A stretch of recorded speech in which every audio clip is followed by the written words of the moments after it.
Essa banda aqui maravilhosa, amém? Uma sonzeira, né? Parabéns aí. Caindo tudo aqui. Meu Deus do céu. Boa noite, igreja Reste. Boa noite. Olha que bom estarmos aqui. Em primeiro lugar, queria agradecer essa casa, essa igreja, a Plena Mosaico, uma igreja fantástica. O pastor Dodô, pastor Café, tá aí, João Marcos, cadê? Vamos aplaudir eles aí. Então aí, meu primo está aí. Quero agradecer o carinho de liberar aqui o espaço para a gente.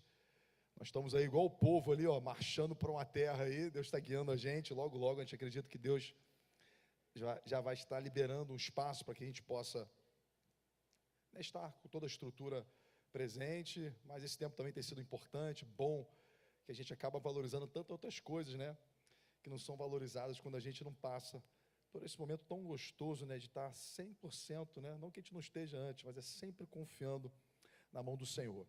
Hoje nós estamos entrando com uma nova série de mensagem. Que bom que a gente vai começar aqui. Pode até acender a luz aqui, tá, pessoal? Se puder acender a luz aí do salão. Não consigo ouvir as pessoas. Aí, ótimo. Nós estamos com uma série de mensagens que fala sobre descanso, irmão, descanso. Eu não estou falando do descanso, né? O Áquila e a Rayane vieram agora de uma viagem, né? Aquele descanso que você passeia no outlet e chega no hotel cansado. Eu não estou falando desse descanso, não. Estou falando daquele descanso da alma, aquele descanso que todos nós precisamos de batalhas que nós enfrentamos e muitas das vezes nos rendemos ao cansaço. Provérbios vai dizer que a esperança adiada adoece o coração. Né? Quem nunca aqui já criou expectativas a respeito de algo, de alguma coisa, nutriu expectativa e não chega e não acontece, e o nosso coração vai ficando cansado, vai ficando doente, a ponto da gente acabar contaminando tudo à nossa volta. Pessoas que a gente ama, trabalho, tudo se torna confuso, se torna um cansaço, sair de casa muitas vezes se torna um fardo.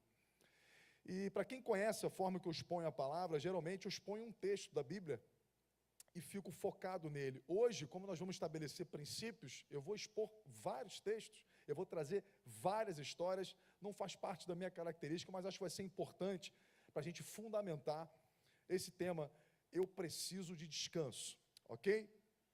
Existe um livro chamado A Sociedade do Cansaço, de um coreano, né, sul-coreano, que a gente chama de Shu Han. Eu queria ler aqui um pedaço desse texto, para que eu possa entrar de fato na história bíblica, mas que a gente possa, através de um sociólogo atual, né? Ele tem um livro muito bacana, como eu acabei de ler aqui, A Sociedade do Cansaço. Quem gosta de ler, é uma leitura muito boa, indico muito esse livro. Começa assim: segundo os conceitos de Han, o cansaço é uma resposta do corpo para o excesso de positividade, ou seja, de esperança, e cobrança que a sociedade impõe. Han reflete em sua obra sobre a violência da positividade, que é mais uma das articulações da sociedade do cansaço para produzir pessoas mecanizadas e centradas no que é essencial para um sistema. A cobrança pelo desempenho atinge as inseguranças dos indivíduos ao tentar trazer propósitos exagerados para o sucesso no trabalho. Bem, as redes sociais nada mais é do que uma vitrine de sucesso, não é verdade? Ninguém expõe ali um filho chorando, ninguém expõe uma briga dentro de casa, ninguém expõe você sendo demitido, carro batido. A gente sempre expõe os nossos melhores momentos. E parece que a gente vende e compra essas coisas. A gente quer vender os nossos melhores momentos, como se a vida fosse os melhores momentos, ou só os melhores momentos. E a gente fica comprando também a vida dos outros, como se a vida dos outros fosse uma vida perfeita. E a gente muitas das vezes adoece. Eu, como um pastor, eu já fiquei, assim, admirado em receber famílias onde você acha que são famílias perfeitas, e nunca vão ser, porque a nossa também não é. Não é uma questão de julgamento, é uma questão de constatação. E a gente fica, assim, pasmo, como, né, as fotos, como as postagens, como o que a gente expõe não condiz com a realidade. Ou às vezes está completamente distante da realidade. Porque nós compramos e vendemos apenas sucesso. Isso vai adoecer o nosso coração, porque quando nós passarmos por crises, por problemas que fazem parte de toda a realidade, de qualquer vida, todos nós vamos enfrentar desafios duríssimos. E se nós não nos prepararmos para isso, se nós não tivermos a consciência que precisamos preparar o nosso coração para isso, a gente adoece. A gente para no meio do caminho. Então o cansaço, ele se torna um sabotador, o cansaço é um ladrão de alegria. O cansaço é uma força destrutiva, porque a Bíblia vai falar o tempo inteiro sobre descanso. A Bíblia fala sobre um Deus que nos ensina a descansar nele. Um Deus que nos ensina a lançar sobre ele toda a nossa ansiedade. Por quê? Porque ele tem cuidado de nós. Porque a palavra dele é fiel. Porque há mais de milênios de história, não há dúvida, nenhuma testemunha se frustrou a respeito de uma palavra de Deus, se de caso ela descansou nela. Se ela esperou no Senhor, a Bíblia diz, aqueles que esperam no Senhor, aqueles que confiam no Senhor, eles são como os montes de Sião, eles não se abalam, eles permanecem para sempre. A humanidade já deve ter passado por diversos terremotos, terremotos gravíssimos, e as montanhas estão lá, elas continuam no mesmo lugar. E a Bíblia diz, os que confiam no Senhor são como esses montes, eles não se abalam. Êxodo 33, 12, fala a respeito de uma história onde Deus chama um povo para uma jornada de fé, uma jornada de confiança. Um povo que era escravo no Egito, você conhece essa história, e Deus faz uma promessa, eu vou libertar vocês de uma escravidão, e vou levar vocês para um lugar próspero. Eu vou tirar vocês desse lugar de cansaço, de correntes, de escravidão, e vou levar vocês para um lugar de liberdade, um lugar de prosperidade. Êxodo 33, 12 vai dizer, respondeu-lhe, a minha presença irá contigo, e eu te darei descanso. Deus fala com Moisés, eu vou guiar vocês pelo deserto, o que vai acontecer nos próximos dias são dias difíceis, vocês vão passar por escassez, vocês vão passar por dificuldades, mas a minha presença vai estar com vocês, e a minha presença produz descanso. Não é tempo fácil que Deus prometeu. Deus não prometeu ausência de necessidade, ausência de guerra. O que Ele prometeu? Descanso. Eu vou dar descanso para vocês. Confia de que eu estou com vocês, a minha presença está com vocês. Você conhece a história. Esse povo demora a chegar, mas chega numa terra. Uma terra que Deus prometeu. Moisés envia 12 espias. Eles estão cansados. Eles estão ansiosos. São 40 anos, irmão, imaginando essa terra. São 40 anos sonhando com esse lugar. São 40 anos, irmão, andando debaixo de sol, andando num deserto. Eles estão cansados. Eles estão esgotados. Moisés manda 12 espias. E a Bíblia diz que eles trazem um relatório para o povo. 10 dos 12 espias dizem, olha, Deus está parcialmente correto, porque de fato a terra é boa, mas nós não temos condição alguma de entrar nesse lugar, porque nós precisamos de entrar numa guerra, e eu não estou disposto mais a entrar numa guerra. Existem pessoas mais fortes do que a gente, existem pessoas mais capacitadas do que a gente, existem pessoas mais poderosas do que a gente. Nós estamos 40 anos andando num deserto, sabe de uma coisa? Vamos eleger um novo líder, uma nova liderança e vamos voltar para o lugar de escravidão. A Bíblia diz que o povo que estava cansado, ansioso, o povo que aguardava uma facilidade, uma terra que estaria na mão, casa própria, né, com chave na mão. A Bíblia diz que o povo se desfaleceu, houve grande clamor, e a Bíblia diz que a ira do Senhor se acendeu, porque o povo não conseguiu descansar numa palavra de Deus. Deus havia feito uma promessa, Deus havia estabelecido um lugar, Deus não prometeu facilidade, havia gigantes lá, haviam desafios, mas o povo estava cansado de andar, cansado de esperar, e agora não existe mais forças para lutar. A Bíblia diz que apenas 2, Josué e Caleb, se posicionaram de uma forma diferente, e foram os únicos que pisaram, numa geração que saiu do Egito acima de 20 anos, foram os únicos que pisaram nessa terra.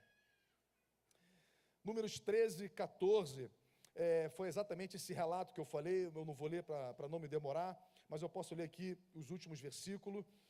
Então Moisés e Arão caíram sobre os seus rostos perante toda a congregação dos filhos de Israel. Josué, filho de Nun, e Calebe, filho de Jefoné, dos quais espiaram a terra, rasgaram as suas vestes e falaram a toda a congregação dos filhos de Israel, dizendo: a terra pelo qual passamos a espiar é terra muito boa. Se o Senhor se agradar de nós, então nos porá nesta terra e nos dará a terra que mana leite e mel. Tão somente não sejais rebeldes contra o Senhor. Qual é a rebelião? De não acreditar, de não descansar. E eu começo aqui a desenvolver essa mensagem dizendo que a falta de descanso, a falta de fé, por isso que existe um versículo dizendo que sem fé é impossível agradar a Deus, mas o fato da gente não saber descansar num Deus, isso também, irmão, é pecado. E quando eu falo pecado, irmão, não traga regrinhas morais, ok? Pecado é errar o alvo. A gente está tão preocupado com tantas coisas que devem ser preocupadas, sim. A gente fala muito de sexualidade, de moralidade, e a gente deve se preocupar com essas coisas. Mas a gente também deve se preocupar com um coração cansado. A ansiedade no pico da nossa vida, a gente sair pela manhã com tantas incertezas, com tantas frustrações, com tantas dúvidas, e a palavra de Deus não é capaz de silenciar o nosso coração e trazer esperança. Cuidado, irmão, com esse momento. Cuidado quando o seu coração chega nesse lugar, onde a palavra de Deus não faz mais significado nenhum para a sua vida. A Bíblia fala sobre muitos homens de Deus. Eu quero destacar alguns deles. E o que eles têm em comum? Foram vencidos pelo cansaço. Foram vencidos pelo estresse, pela ansiedade. Eu posso falar aqui de Abraão. Abraão, um homem muito próspero, um homem muito rico, mas não tinha filhos, a mulher estéril. E a questão dele era sempre: eu quero um herdeiro, eu quero um filho. E ele não tinha esse filho, e a Bíblia diz que um dia Deus apareceu para ele e falou: olha, Abraão, você vai ser pai de uma nação. Você, da sua esposa, você vai ter um filho com Sara. E ele começa a dizer: nós somos velhos, nós somos idosos, se a gente não conseguiu quando a gente era novo, como é que a gente vai conseguir agora? São tantas dúvidas, e Deus está falando: olha só, eu prometi algo para você e vai acontecer. Só que a Bíblia diz que anos e anos se passam, o filho não vem, Abraão está cansado, irmão, porque a esperança adiada adoece o coração. Abraão está cansado, aquela palavra de Deus talvez não faz tão sentido para aquele momento. Ele conversa, de repente, aquelas conversas que a gente tem com a nossa esposa antes de dormir, e fala: mas quem sabe Deus, ele não quis dizer uma coisa diferente do que ele falou. Vamos pegar a nossa escrava, a Agar, vamos ter um filho com ela, vamos ajudar a Deus cumprir com a palavra dele. Vamos dar uma força para ele, vamos dar uma mãozinha para Deus. E a Bíblia diz que Abraão tem um filho com Agar, o filho que não era da palavra de Deus, da promessa de Deus. Deus aparece para ele e fala: olha, não foi isso que eu te prometi, não foi isso que eu falei com você. E a gente sabe que esse filho, junto com o Isaac, geraram problemas que a gente vê até hoje. Toda essa guerra no Oriente Médio é fruto dessa posição de desobediência. Nações, irmãos que brigam com irmãos, porque alguém não se posicionou debaixo de uma palavra, pegou atalhos. Cansaço nos faz pegar atalhos. Cansaço nos faz optar por caminhos que aparentemente parecem ser melhores, mas o final dele é ruína. Sabe, é muito mais fácil a gente ter um relacionamento extraconjugal do que resolver um problema dentro de casa, não é verdade? É muito mais fácil a gente procurar resolver os nossos problemas do nosso jeito. É muito mais fácil usar caminhos que não são caminhos de vida, que não são caminhos de verdade, porque a gente está cansado. Está cansado de resolver problemas, está cansado de esperar, está cansado de virar páginas, está cansado de perdoar. E assim a gente vai tomando decisões precipitadas e vai colecionando e amargando decisões que nos levam a lugares de ruína. A gente pode falar sobre Moisés. Moisés que está à frente de um povo murmurador, um povo que reclama o tempo inteiro. Moisés está esgotado, está estressado. O povo está reclamando, está com sede. E a Bíblia diz que Moisés ora a Deus e Deus fala o seguinte: dê ordem à rocha. Mas Moisés está tão cansado que ele bate na rocha, e bate 2 vezes. E Deus fala para ele: olha, porque você está cansado, Moisés, você não vai entrar na terra prometida. O cansaço nos faz perder a cabeça, muitas das vezes, tomar decisões precipitadas. Eu poderia citar aqui também o profeta Elias, que no auge do seu sucesso, ele desafia mais de 400 profetas. Acho que você também conhece essa história. Israel está no momento de idolatria, e Elias é levantado ali como a voz de Deus. Ele propõe um desafio. O Deus que responder com fogo é o Deus verdadeiro. São mais de 400 profetas invocando o Deus Baal, nada acontece. Elias invoca o nome do Senhor, fogo veio do céu, mostra para toda a nação que Deus é Deus, que Deus fala, que Deus confirma, que Deus cumpre. Só que no alto do seu sucesso, Elias recebe uma ameaça de uma mulher dizendo: olha, você vai morrer igual você fez com os nossos profetas. A Bíblia diz que Elias está cansado. Está cansado de ficar enfrentando, cansado de novo estar passando por uma situação de ameaça. A Bíblia diz que ele foge, ele procura uma caverna e deseja a morte. Ele é substituído no meio do jogo. Ainda tinha muita coisa para viver, ainda tinha muita coisa para acontecer, mas Elias está cansado, está completamente esgotado. E fez tomar decisões erradas ao longo da sua vida. Mais uma vez, eu não quero ser cansativo, mas eu quero trazer um fundamento para o próximo domingo.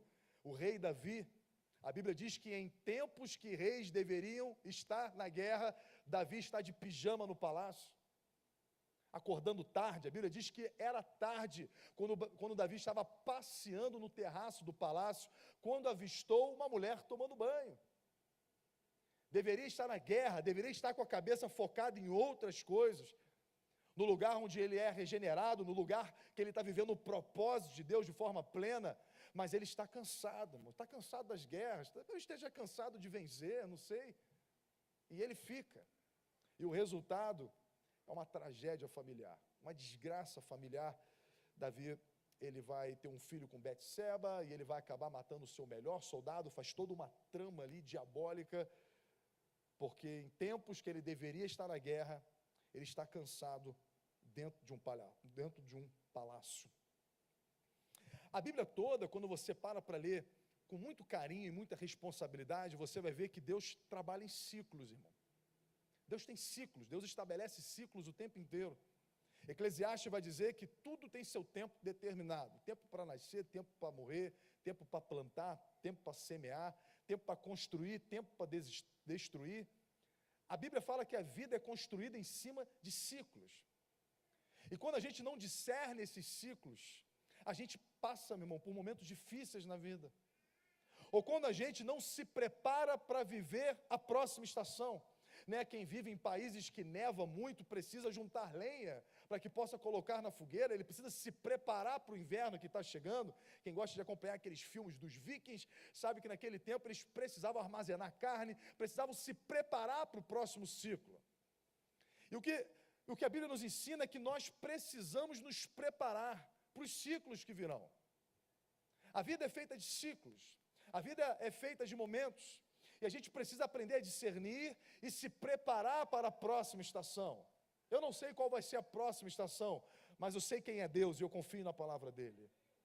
Eu não sei o que me aguarda nos próximos minutos, nos próximos segundos, mas a Bíblia diz que aquele que habita no esconderijo do Altíssimo, à sombra do Onipotente, ele descansará. Existe descanso, mas os ciclos acontecem. A Bíblia fala sobre 7 anos de fartura e 7 anos de fome no Egito, ciclos. A Bíblia fala sobre Jacó, que trabalha 7 anos por uma esposa, depois mais 7 anos por outra, mais 6 anos até ele conseguir virar uma próxima estação na sua vida, são ciclos. A Bíblia o tempo inteiro fala, Deus em Gênesis cria o mundo em 6 dias, no 7º ele descansa. Ciclos, momentos de trabalho, momentos de descanso. O próprio Jesus, se você acompanhar a vida de Jesus, as festas judaicas, elas marcam muito a vida do povo. Jesus foi crucificado na Páscoa, ele ressuscitou nas primícias, o Espírito Santo vem em Pentecostes, e eu acredito que possivelmente ele nasceu em tabernáculos, ciclos. A Bíblia marca ciclos, a Bíblia o tempo inteiro é marcada por ciclos, o povo de Deus é marcado por ciclos, e a gente precisa entender que a nossa história também vive ciclos, vive estações, E a gente precisa se preparar para cada uma delas, levando a palavra de Deus, confiando no Senhor e descansando numa paternidade. A Bíblia inteira, irmão, está nos ensinando a descansar na palavra de Deus. Desde Gênesis e Apocalipse, você vai ver Deus ensinando o povo a descansar na sua paternidade, Deus ensinando o povo a descansar numa palavra dele, para que possa viver os ciclos, para que possa viver os momentos. A Bíblia fala sobre o 7º ano, que é chamado de Shemitah. O Shemitah é o ano em que não se planta mais, você trabalha 6 anos, e no 7º ano o povo judeu não deveria trabalhar. A terra deveria descansar. E como é que você fica 1 ano sem trabalhar, irmão? Num tempo onde a sociedade é rural, onde você vive do campo, onde você vive do trabalho, da terra, como você fica 1 ano, irmão, sem trabalhar? É porque o 7º ano vai nos ensinar, esse momento, essa estação vai nos ensinar a nós dependermos sempre do Senhor. Dependa do Senhor. A gente não depende exclusivamente da terra, porque existe um Deus que provê quando você não planta na terra, desde que você esteja debaixo de uma palavra. No 7º ano, todo escravo deveria ser liberto, porque no 7º ano também existe uma nova oportunidade. Existem ciclos onde Deus quebra, irmão, correntes, onde Deus quebra, irmão, ciclos de fracasso. Estabelece um novo tempo. A gente precisa entender e discernir os ciclos e a vontade, a palavra de Deus estabelecida sobre nós. Quando Jesus veio, ele veio estabelecer exatamente a nova aliança. Ele veio estabelecer um novo tempo. Ele veio estabelecer um tempo de descanso. Quando as últimas palavras de Jesus na cruz foi: está consumado, está realizado, está feito. A dívida que você tinha diante de Deus está paga, está quitada.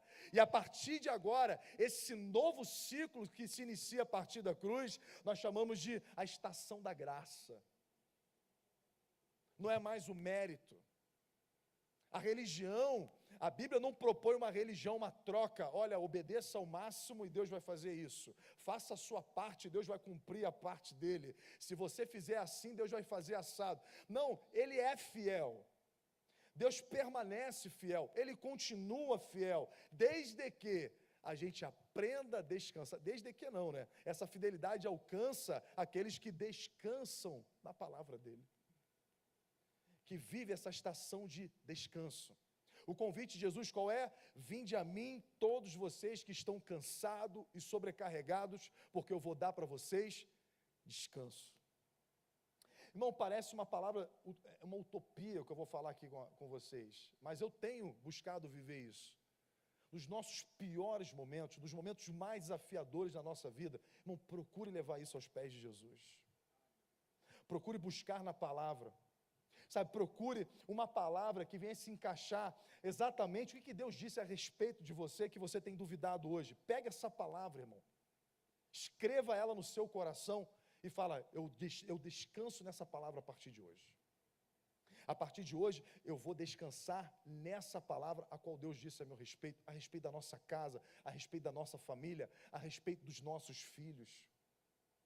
Palavras a qual Deus deu para mim, para você. Efésios vai dizer: bendito seja o Pai de nosso Senhor Jesus Cristo, que já nos abençoou. Ele já nos deu toda a sorte de bênção nas regiões celestiais em Cristo Jesus. Já é nosso. Somos herdeiros. E agora nós descansamos numa palavra de Deus. Não é um descanso em casa, numa rede. É um descanso, sim, de quem trabalha, de quem vai, sabendo de que o Senhor também está trabalhando a nosso favor. O Senhor também está trabalhando em nós e por nós.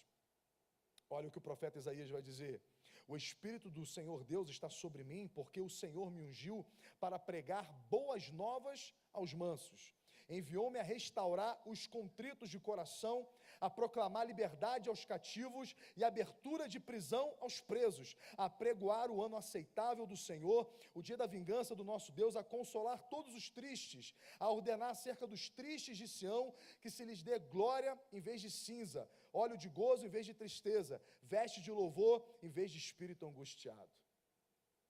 É essa a palavra de Deus. Ele veio trocar as nossas cinzas por vestes de alegria. Ele veio trazer e reafirmar palavras, veio trazer cura, ele veio trazer restauração. E eu não sei você, mas é isso que eu tenho declarado sobre a minha casa, sobre a minha família. Que eu tenho declarado para os próximos dias da minha vida. Senhor, eu confio na tua palavra. Senhor, eu confio em ti.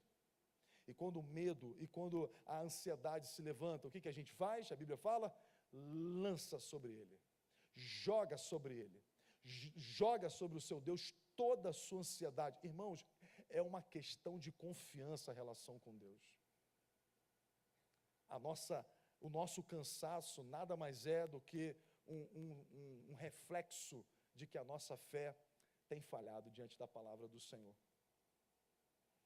Então, a humanidade, veja bem, a humanidade, quando Deus promete descanso ao seu povo, quando a palavra de Deus fala sobre vinde a mim, vocês que estão cansados, sobrecarregados, nós poderíamos aqui falar sobre três áreas da nossa vida, a qual o descanso de Deus traz realmente paz e a consciência de que Deus está à frente de todas as coisas.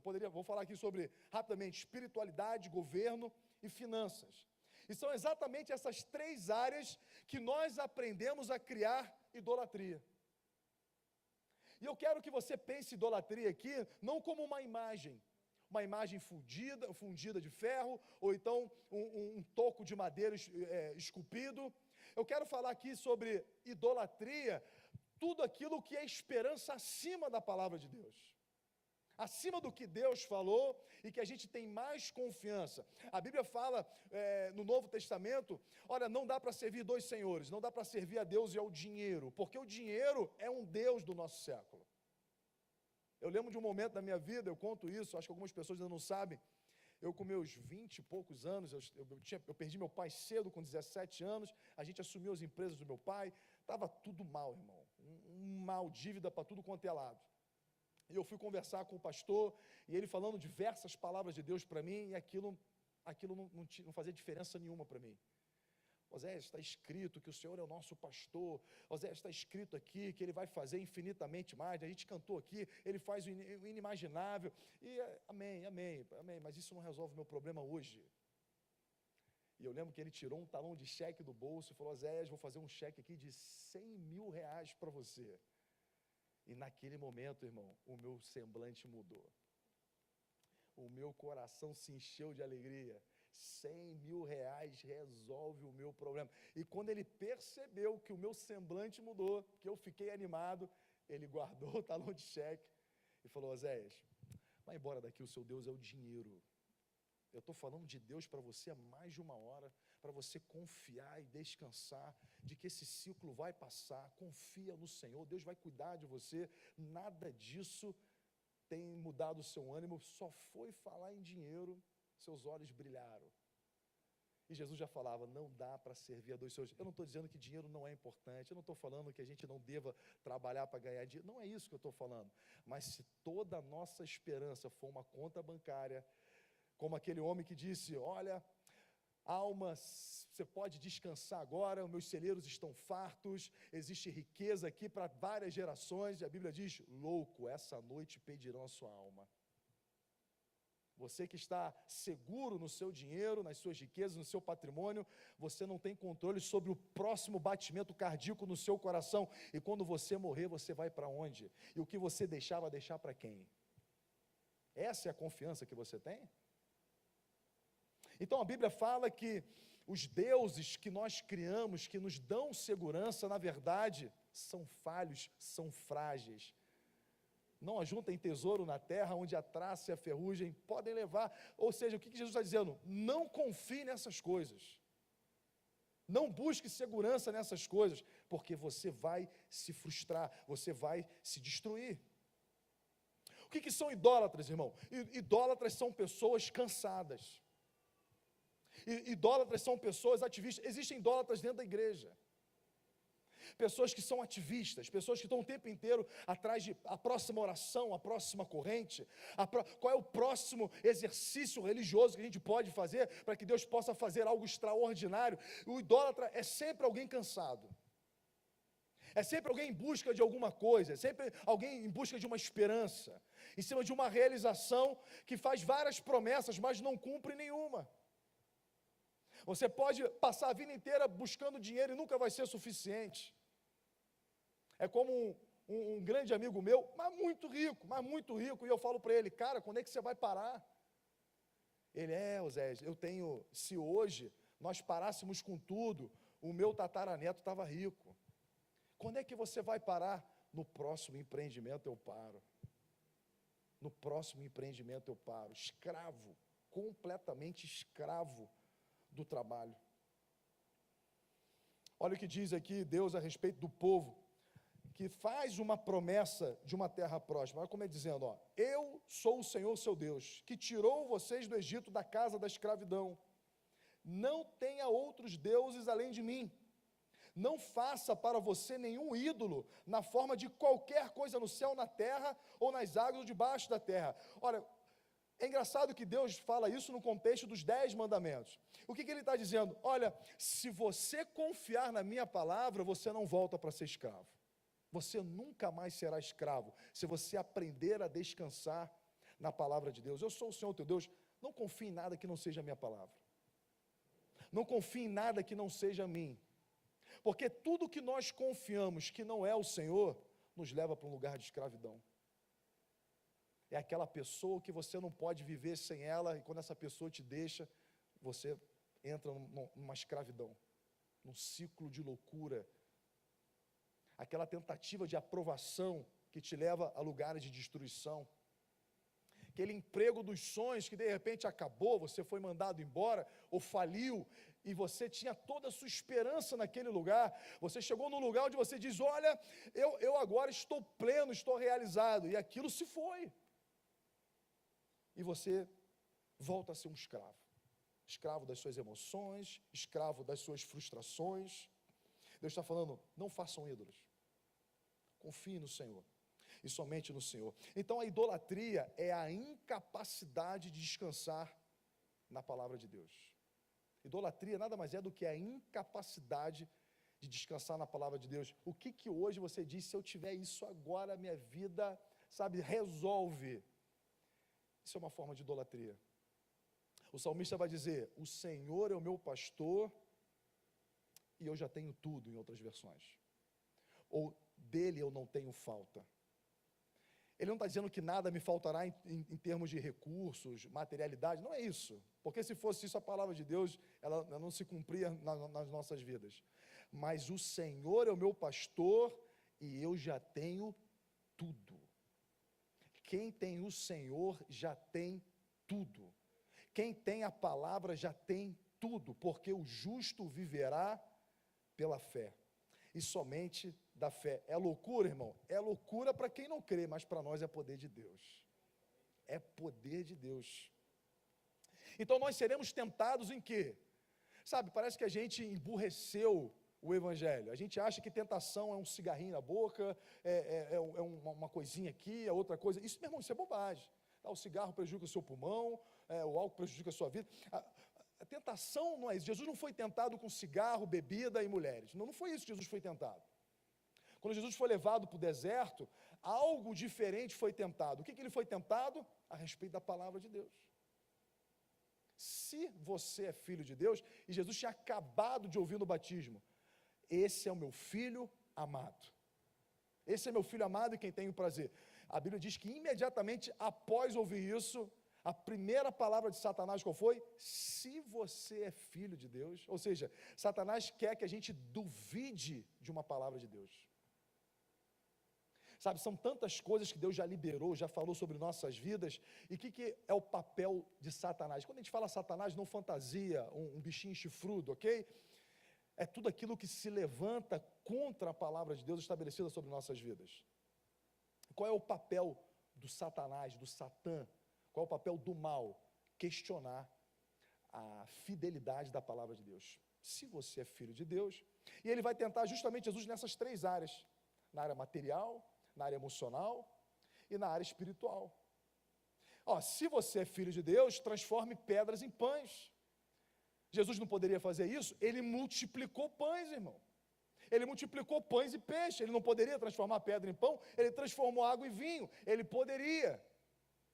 Mas qual é a filosofia, qual é a direção de Jesus? Eu dependo de Deus, e se Deus não quer que eu coma pão nesse momento, eu não como pão nesse momento. E Satanás está dizendo, pegue atalhos.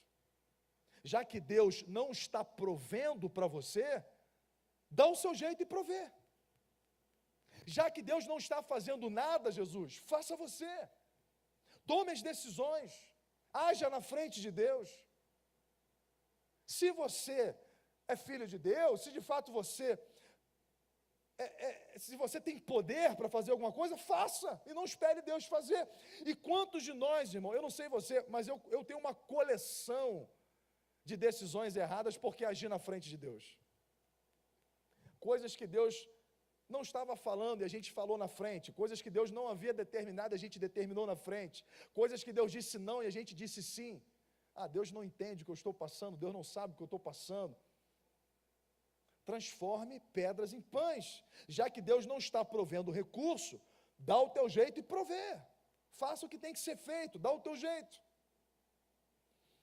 A gente poderia citar, olha, ele vai levar para o segundo estágio. Ele leva Jesus para o alto do pináculo do templo, e o templo de Jerusalém, irmão, era o lugar mais movimentado da cidade. Era o lugar onde era a base da cidade de Jerusalém, era o templo. E quando o Satanás leva Jesus para o pináculo do templo, diz, joga daí, sabe, deixa as pessoas verem quem você é, seja famoso, se mostre às pessoas. As pessoas vão te aprovar, as pessoas vão te aplaudir, as pessoas vão te aceitar, se virem você fazer algo extraordinário. E ele ali está tentando Jesus em que nós somos amados e aprovados pelos outros quando nossa vida é sempre extraordinária. E aí existe esse cansaço de pessoas que estão sempre esperando o melhor de Deus. A gente até canta isso, né? O melhor de Deus está por vir, o melhor está por vir. E a gente se cansa, porque a gente quer sempre viver no melhor de Deus. E é engraçado que o melhor de Deus sempre é os nossos sonhos, não é verdade? Qual que é o nosso sonho? Meu sonho é aquele lugar, é aquela posição, é aquele carro, é aquela casa. O melhor de Deus está por vir. E quando todo mundo vê que eu cheguei nesse lugar, as pessoas vão ver que eu sou homem de Deus, que Deus me ama, que Deus me aceita, eu vou poder contar um testemunho, que Deus me deu tantas coisas, que eu sou rico, que eu sou próspero, e isso vai ser o sinal do amor de Deus sobre nossas vidas. Não, isso não é o sinal do amor de Deus sobre nós. Deus não tem filhos prediletos. O sinal de que você tem muito dinheiro não é sinal que Deus chama mais. Se você tem pouco dinheiro não é sinal que Deus chama menos. Jesus não precisava flutuar no pináculo do templo para ser filho amado. Deus, quando disse isso a respeito de Jesus, Jesus não tinha feito um milagre ainda. Era um completo anônimo na comunidade de Israel. E Deus já estava falando, você é meu filho amado, você não precisa curar um cego para ser amado, você não precisa ressuscitar um morto para ser amado, você não precisa ocupar posições altas, você não precisa ter dinheiro, ter carro, para você ser amado por Deus, ou isso ser sinal do amor de Deus. Você é filho amado, irmão. Isso é tão libertador. Saber que nos momentos mais difíceis, nos momentos de perda, nos momentos de decepção, eu continuo sendo filho amado. E eu não preciso que Deus faça algo extraordinário para eu me sentir importante ou me sentir amado por Ele. Mesmo nas minhas mazelas, eu sei que eu sou filho amado. Você está desempregado? Você é filho amado de Deus, irmão. A sua firma quebrou, você é filho amado. Você perdeu um ente querido, você é filho amado, tão quanto o próspero, o que está abrindo, o que está expandindo, o que está nascendo. Nós somos filhos amados e não precisamos de acontecimentos extraordinários na nossa vida para que a gente possa descansar dizendo, até que enfim Deus é filho. Não. Deus vai cumprir a sua palavra, mas nós não precisamos ser reféns sempre do extraordinário. Próxima tentação de Jesus é, tudo te darei se prostrado me adorares. Quer encontrar descanso? Busque atalhos. Sabe, se prostra, busque a Deus, mas busque a Deus para quê? Para chegar em algum lugar. Sabe, e isso é a proposta da religião, e cansa a gente. Faça mais, faça mais. Irmão, orar é bom, mas orar mais, para receber mais, isso vai te cansar. Jejuar é excelente, mas fazer isso em troca de alguma coisa, isso vai te cansar. E quantos de nós estamos sempre numa relação com Deus de barganha? Deus, olha, eu prometo que essa semana eu não vou fazer isso, mas eu espero que você faça aquilo. Deus, essa semana eu vou em todos os cultos, eu vou fazer assim, eu vou fazer assado, e eu espero que em troca você faça aquilo outro. Irmãos, isso é cansaço. É como o sistema dos fariseus, é peso em cima de peso. É peso em cima de peso, e o próprio Jesus fala, vocês colocam um peso que vocês mesmos não podem suportar. Tudo te darei se prostrado me adorares. É a religião que cansa. E hoje, a gente fala isso com lágrimas dos olhos, porque a gente não tem problema em criticar a igreja, mas estudos mostram que a segunda maior igreja do Brasil é a igreja que está em casa, dos desigrejados. Eu tenho certeza que você conhece, eu conheço muitos, que se cansaram de falsas promessas, de pessoas abusadoras, cansado de escândalos. Eu fui visitar uma senhora, muito amiga nossa, e eu sentei na mesa com ela, ela pegou na minha mão e falou assim, pastor Oséias, eu estou cansada de ouvir tanto escândalo na igreja, eu estou cansada, está frustrada, falsas promessas, onde a gente compra em troca de alguma coisa.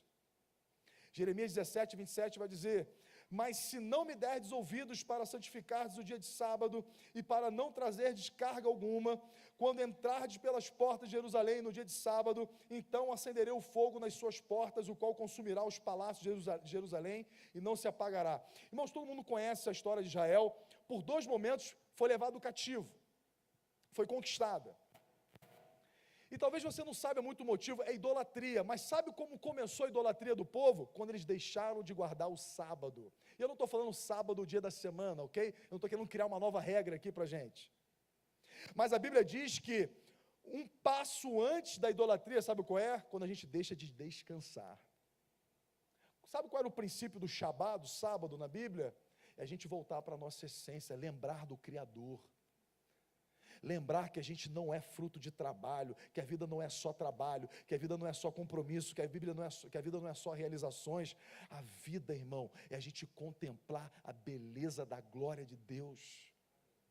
Saber que nós somos frutos da vontade de Deus. De que existe um Deus, irmão, relacional. Alguém que nos criou para louvor da sua glória. Irmão, isso é excepcional. Saber, irmão, que existe um Deus que quer se relacionar conosco. E que a nossa vida não é só trabalho.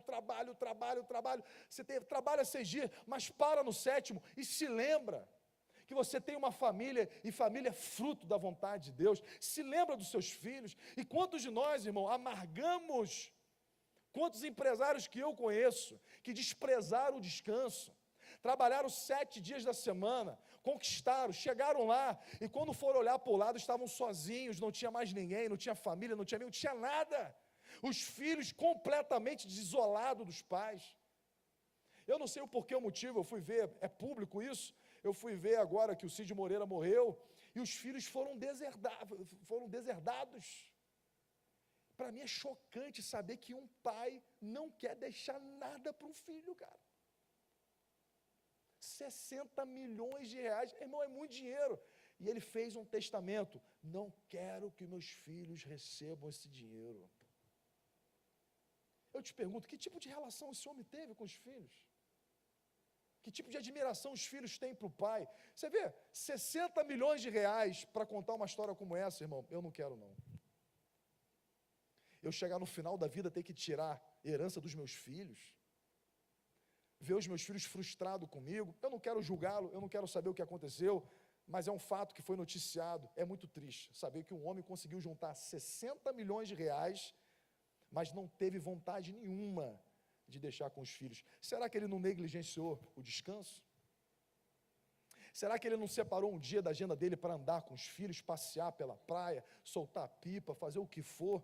É trabalho, trabalho, trabalho, trabalho, trabalho, e os filhos talvez não o reconheceram mais como pai, não tiveram um relacionamento com ele. Irmãos, se você estudar um pouquinho de psicologia, irmão, é uma bomba atômica saber que as pessoas que mais geram problema na sociedade é por ausência paterna e materna. Você vai nos presídios, se os estudos estiverem certos, quase 90% dos homens presos têm ausência paterna. É coincidência isso? E fizeram esse estudo em todo o mundo. O que os presos têm em comum? Não, porque tem branco preso em outros países. Não, não é só a cor da pele, não é só isso, não é só grau de escolaridade. Mas sabe o que todos têm em comum? Ausência paterna. Faltou um pai, alguém que teve tempo para dizer: eu vou passar um tempo com você. Eu vou parar de trabalhar, eu vou tirar um dia, eu vou descansar um dia para investir no que deve ser investido. A falta de descanso. É por isso que Deus instituiu o descanso, porque senão a gente levanta ídolos, ídolos, ídolos, ídolos, ídolos, e ídolos destroem, ídolos matam. Amém, irmãos? Vocês estão comigo? Estou falando muito, né? Mas é um fundamento, ok? Então, a palavra do Senhor é: descanse e confia. Você vai ver isso na Bíblia o tempo inteiro. Descansa, para, confia. Sabe, você está solteiro, irmão? Confia. Confia no Senhor. Você está casado? Confia no Senhor. Deus vai ajustar. Tá ruim? Deus vai ajustar. Confia no Senhor. Se renda aos pés do Senhor. Está apertado, irmão? Está com dívida? Confia no Senhor. Está muito bem? Está próspero? Confia no Senhor. O chamado de Deus é: descansa e confia. Isaías 30:15 diz o soberano Senhor, o Santo de Israel: no arrependimento e no descanso está a salvação de vocês. Na quietude, na confiança está o seu vigor. Mas vocês não quiseram. Sabe, eu não sei você, mas eu estou cansado, irmão, de tentar abrir portas que Deus não abriu. De insistir em coisas que Deus já mandou desistir. Ou desistir de coisas que Deus mandou insistir. Sabe, chega um momento da nossa vida que a gente precisa avaliar e falar: cara, será que eu não estou fazendo completamente contrário ao que Deus quer que eu faça? Será que eu não estou descansando mais? Será que eu não estou forçando portas que não devem ser forçadas? Será que eu não estou insistindo em coisas que não devem ser insistidas? Mas o que nós vamos fazer se isso não for? Não, calma, irmão. Deus proverá. Deus vai trazer providência, Deus vai trazer respostas. Deus vai trazer discernimento, Deus vai trazer um cenário novo. Nosso Deus é Deus de coisas novas, irmão. Nosso Deus é um Deus de coisas novas. É engraçado que Deus fala o seguinte: olha, eis que estou fazendo uma coisa nova, vocês não percebem? Olha o texto lá, como ele vai dizer isso. Será que vocês não estão vendo? De que Ele está criando um ermo no deserto. Deus está criando uma situação nova. Ele está falando para o povo: vocês não estão vendo. Sabe por que a gente não vê? Porque a gente está cansado, irmão. A gente está frustrado. E a palavra de Deus acaba passando desapercebida diante de nós. Salmo 37, já estou indo para o fim, ok? Confia no Senhor e faz o bem, habita na terra e alimenta-te da verdade. Agrada-te do Senhor e Ele satisfará os desejos do seu coração. Salmos 40, esperei com paciência no Senhor, Ele se inclinou para mim e ouviu o meu clamor. Tirou-me de um lago horrível, de um charco de lodo, pôs os meus pés sobre uma rocha, firmou os meus passos e pôs um novo cântico na minha boca, um hino ao nosso Deus. Muitos o verão e temerão e confiarão no Senhor. Mas como é que ele começa? Eu esperei com paciência, eu descansei. Eu estava num charco de lodo, irmão. O lodo já estava aqui, ó, chegando na boca. Mas eu falei: meu irmão, Deus vai me ajudar. Quanto mais a gente se mexe, mais a gente afunda, não é isso? O princípio da areia movediça. Quanto mais a gente tenta fazer na força do braço, irmão, pior as coisas ficam. Existem momentos na nossa vida, irmão, que é parar e se lembrar daquilo que Deus falou a nosso respeito. Senhor, o que o Senhor disse a respeito da nossa casa? Eu costumo dizer isso, eu trago muita família para esse exemplo. Tem hora que o cenário está o caos dentro de casa, e a gente lembra o seguinte: olha, no dia que eu botei essa aliança no dedo, eu pedi a bênção do Senhor. Eu falei: Senhor, abençoa a nossa casa, abençoa a nossa união. Aquela bênção que nós pedimos para Ele, ela é eficaz, ela é poderosa, para quando a gente estiver num charco de lodo, a gente possa dizer: Senhor, me ajuda a ver um cenário novo, me ajuda a construir uma situação nova.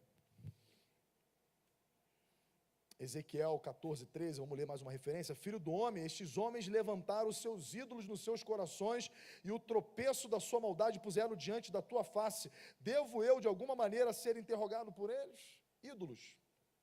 Aquilo que não é a esperança na palavra do Senhor. Eu quero fechar aqui com a oração de Abacuque,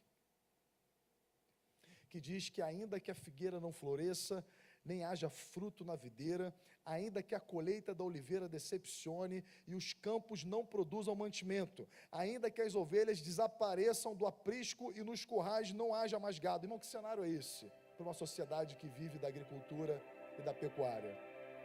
Não tem fruto, não tem gado, não tem nada. Olha o que ele vai dizer: mesmo assim eu me alegro no Senhor e exulto no Deus da minha salvação.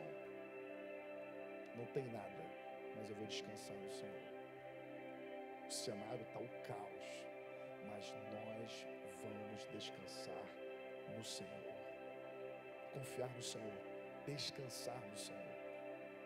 E para isso eu convido você, irmão, esse mês, a entrar numa jornada bíblica, porque a fé vem pelo ouvir e ouvir a palavra do Senhor. Seja intencional nisso, irmão. A Bíblia não é um livro de magia, ok? A Bíblia não é um livro do Harry Potter, não é um livro de bruxaria, não é um livro de mágica, mas a Bíblia é um livro que nos ensina a descansar em Deus. A ouvir uma palavra e dizer: eu vou descansar nisso aí, eu vou crer nisso aí. E a Bíblia diz que nossos olhos verão, nossos olhos vão testemunhar, porque Deus não é homem para que minta, nem filho do homem para que se arrependa. Nosso Deus é fiel, irmão, para cumprir tudo o que Ele disse a respeito de nós, sobre nossas vidas.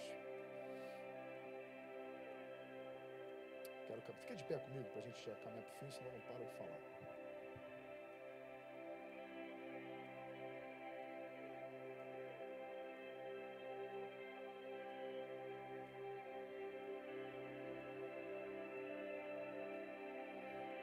A Bíblia tem várias histórias, eu poderia falar aqui, tem várias histórias, mas eu gosto muito da história de Sansão. Um homem que nasceu com um dom, irmão, um dom incrível. O dom de vencer. Eu não gostaria desse dom de vencer. Ele vencia qualquer batalha.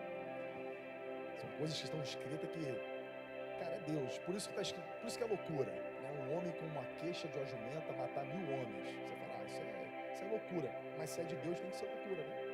Porque fazer o que qualquer um homem bem preparado faz, ok, eu acho um bom treinamento. Mas fazer isso que está escrito aqui na Bíblia é só Deus. É por isso que a Bíblia é um livro extraordinário. Não busque razoabilidade no que é extraordinário. Não tem como. Então esse homem nasceu com um dom para vencer, um dom para ser um libertador de Israel. Os inimigos vinham, ele sozinho resolvia o problema. E a Bíblia diz que Sansão desprezou o descanso. O que é desprezar o descanso? Desprezou a palavra de Deus. Ele começou a andar com gente que não deveria andar, começou a se relacionar com gente que não deveria se relacionar, começou a confiar muito na força do seu braço. Eu sou invencível, eu sou aprovado, eu nasci com um dom fantástico, incrível. A Bíblia diz que chegou um dia na sua vida em que amarraram ele, todas as vezes que amarraram ele arrebentava as cordas como quem arrebenta um barbante.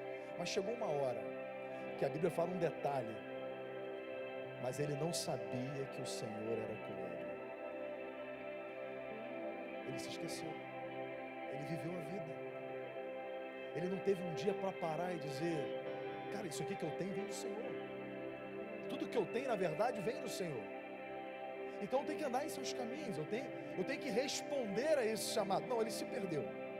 Sabe, como muitos de nós, é o meu trabalho, é a minha profissão, é a minha vida, eu não tenho tempo para isso, eu não tenho tempo para as coisas de Deus, é quase que uma bobagem, eu não tenho tempo para essa bobagem, eu não tenho tempo para perder com essas coisas, a gente se esquece de quem nos deu. Foi o Senhor, irmão, que te deu sabedoria. Você pode ter concluído a sua faculdade, mas se Deus não te desse saúde, você não tinha concluído. Você pode trabalhar de 5 da manhã à meia-noite, mas se Deus não der saúde, você não faz. Tudo que nós temos, irmão, veio das mãos de Deus. E tudo que Deus quer dar, vai dar para aqueles que estão descansando nele. Aqueles que estão confiando na sua palavra. Aqueles que param. Sabe, são 6 dias de trabalho, é um dia. Eu não estou falando isso de forma literal, irmão. Eu estou falando que dentro da nossa rotina, qual é o dia que a gente volta para a essência e diz, Deus, obrigado. Sabe, ser grato a Deus. Ser grato a Deus no meio do caos. E dizer, Senhor, não é isso que o Senhor tem para mim. Senhor, entra na minha vida. Senhor, começa a atuar na minha casa, na minha família. Senhor, eu não criei meus filhos para as drogas. Senhor, me ajuda. Senhor, vai libertar meus filhos. Senhor, começa a liberar um cântico novo. Começa a declarar. Não é positivismo, irmão, é declarar a palavra de Deus. A palavra de Deus nos leva ao descanso. É saber que desde a antiguidade nunca se ouviu dizer de um Deus que trabalha em favor daqueles que neles esperam. É esperar no Senhor, irmão, é confiar na sua palavra. Isso vai evitar muito problema na nossa vida, muita decisão errada, precipitada, muita frustração, porque nós decidimos esperar no Senhor. Esperar num Deus que trabalha, Ele é o nosso Pai. E como Pai, Ele tem o melhor para mim e para você. Talvez hoje você esteja amargando precipitações, atalhos que você tomou, porque não sabemos esperar no Senhor. Como o salmista disse, espere com paciência. Não haja por conta própria. Não busque fazer na força do seu braço. Espera no Senhor, confia no Senhor. Deus está fazendo, irmão, Deus está agindo. Queria que você pegasse seu cálice comigo.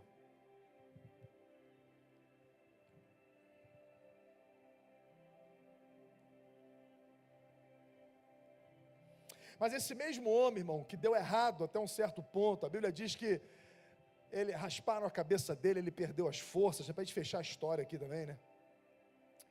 E fizeram dele um bobo, levavam ele para divertir nas festas dos inimigos, traz Sansão aqui, ele cego, virou um bobo, virou um palhaço, porque se precipitou, porque achou que tudo vinha dele. A Bíblia diz que ele teve um tempo de descanso, nesse momento de tribulação, e quando ele se lembrou que a força vinha do Senhor, que tudo vinha dele, que ele errou na vida, a Bíblia diz que ele fez apenas uma oração, irmão: Deus, me dá graça, devolve minhas forças. A Bíblia diz que Deus imediatamente atendeu aquela oração, mostrando as misericórdias do nosso Deus, mostrando como o nosso Deus é bom. Sabe, basta uma palavra sua, irmão, dizer: Senhor, me perdoa, Pai. Me perdoa porque eu tenho decidido, eu tenho me precipitado. Deus, me perdoa porque eu tenho confiado em tantas coisas. Mas hoje, Pai, o meu coração, ele está reorientando o foco. Eu confio no Senhor. Eu confio no Senhor e somente no Senhor. Você que está cansado essa noite, irmão, você que está sobrecarregado, são tantas lutas, são tantas, eu sei, todos nós temos guerras, todos nós temos tribulações, mas a palavra de Deus para você é: descanse nele e na palavra dele. Tem coisas que a gente não entende, irmão, por quê? E na verdade, não é mais essa pergunta que nós temos que fazer para Deus, o porquê, mas a verdadeira pergunta é: Senhor, para quê? Para quê, Senhor? Me ensina a discernir o porquê nós estamos passando por isso, como nós podemos ser uma testemunha viva da sua graça, do seu amor, da sua fidelidade, da sua misericórdia. E a Bíblia diz que quando nós chegamos nesse lugar de descanso, nós nos tornamos chaves de cadeias que um dia nos prenderam. Nós nos tornamos chaves. Você tem uma vida ansiosa, Deus vai te ensinar a confiar nele, e você vai ensinar outras pessoas ansiosas a descansarem no Senhor. Você está passando um momento de luto, de dor, de perda, descanse no Senhor, e lá na frente você vai ensinar outras pessoas a trilhar esse mesmo caminho. É assim que eu compartilho as minhas lutas. Olha, nós passamos por tantos momentos difíceis, mas o Senhor foi fiel em todos eles. O Senhor nunca nos deixou desamparado, irmão. O Senhor nunca nos deixou no chão. O Senhor sempre nos reergueu. O Senhor sempre estabeleceu um ciclo novo, um tempo de paz, um tempo de fartura. Ele sempre proveu, sempre houve milagre dentro da nossa casa. Descansa no Senhor, irmão. É um ciclo, vai passar. As misericórdias do Senhor, elas se renovam a cada manhã, a cada manhã. E qual é a garantia disso tudo? A cruz de Cristo é a garantia. A cruz e somente a cruz. Queria que você pegasse o pão, irmão, nesse momento. E aqui, meu irmão, quando você comer esse pão, lembre-se, eu posso descansar, porque o Filho de Deus, Ele me declarou justo diante do Pai. As bênçãos é para os justos, e você foi declarado justo pela obra de Jesus Cristo. Lá na cruz, nossos pecados passados, presentes e futuros foram quitados, foram perdoados.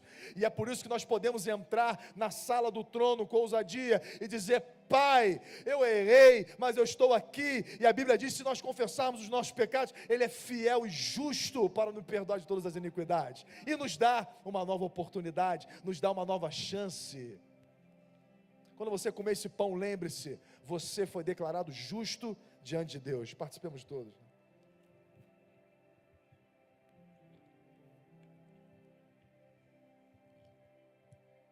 Quando você pegar esse cálice, irmão, lembre-se da declaração que diz que se Deus foi capaz de entregar o próprio Filho por nós, como não nos dará em Cristo as demais coisas?